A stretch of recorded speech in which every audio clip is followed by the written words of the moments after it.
আজ আবারও আপনাদের সাথে বর্ষার রানী ইলিশের একটা সহজ রেসিপি নিয়ে চলে এসেছি। ইলিশ মাছ মানেই কিন্তু দারুণ সুস্বাদু, সে যে রেসিপি আপনি তৈরি করে থাকেন। প্রথমেই দেখুন, একটা বড় পাত্রের মধ্যে কিছুটা উষ্ণ গরম জল নিয়ে তার মধ্যে কলা পাতাগুলো ভিজিয়ে রেখেছি। বুঝতেই পারছেন আজ আমি কী রান্না করব ইলিশ মাছে। মিক্সির জারের মধ্যে সর্ষে পোস্ত নিয়ে নিয়েছি, সমপরিমাণ নিয়েছি, একটু মিক্সিতে ঘুরিয়ে নেব সামান্য লবণ দিয়ে। ঘুরিয়ে নিয়েছি। এবার এর মধ্যে আমি দিয়ে দিচ্ছি স্বাদ অনুযায়ী লঙ্কা, দিয়ে দেব দুধের সর, ফ্রেশ ক্রিমের ব্যবহারও করতে পারেন, আর দিয়ে দেব টক দই। এবার এই সব কিছু দিয়ে একটা পেস্ট রেডি করব। মাছ নিয়ে নিয়েছি। এবার এই মাছের মধ্যে বেটে রাখা মশলাটা দিয়ে দিলাম। দিয়ে দিলাম 1 চামচ গলানো বাটার। আমি এখানে সর্ষের তেল দিচ্ছি না, বাটার দিলাম। দিয়ে দিচ্ছি স্বাদ অনুযায়ী নুন, হলুদ আর একটু চিনি দিলাম, যেহেতু টক দই দিয়েছি, আর সামান্য কাশ্মীরি লাল লঙ্কার গুঁড়ো, কালারটা ভালো হবে। এবার এই সব কিছু খুব ভালো করে মাছের সাথে মাখিয়ে নেব। এইভাবে মেখে প্রায় 15 থেকে 20 মিনিট রেখে দেব, তারপরে রান্নাটা করব। 20 মিনিট মতো ঢাকা দিয়ে রেখে দিয়েছিলাম। এবার আমি পাতুরিগুলো রেডি করব।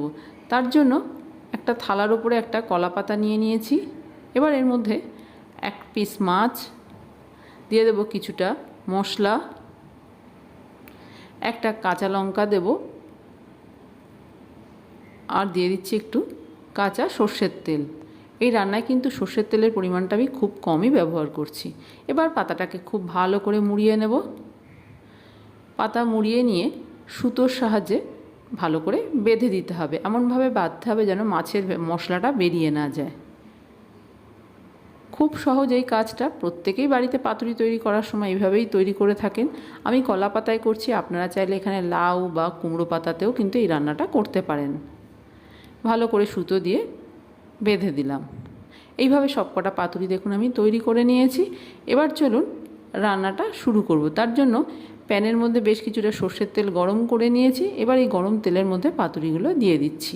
গ্যাসের ফ্লেমটা মিডিয়ামে রেখে ঢাকা চাপা দিয়ে উল্টে পাল্টে বেশ লাল করে নেব, ভেজে নেব। কলা পাতা দুদিকটা যেন বেশ লাল হয়ে যায়, তাহলে ভাজাটাও ঠিকঠাক হয়ে যাবে আর মাছটাও সেদ্ধ হয়ে যাবে। একটা দিক ভাজা হয়ে গেছে, এবার উল্টে অপর দিকটাও একই রকমভাবে কিছুক্ষণের জন্য ভাজতে দেব। এবার একটা মাছ আমি আপনাদের একটু খুলে দেখিয়ে দিচ্ছি, কি দারুণ দেখতে হয়েছে, তেমনি সুস্বাদু হয়েছে। পাতুরি আমরা প্রত্যেকেই বাড়িতে তৈরি করি, তবে আজ আমি একটু অন্যরকমভাবে তৈরি করলাম। আপনারাও বাড়িতে এইভাবে তৈরি করে দেখতে পারেন, অসাধারণ লাগবে খেতে।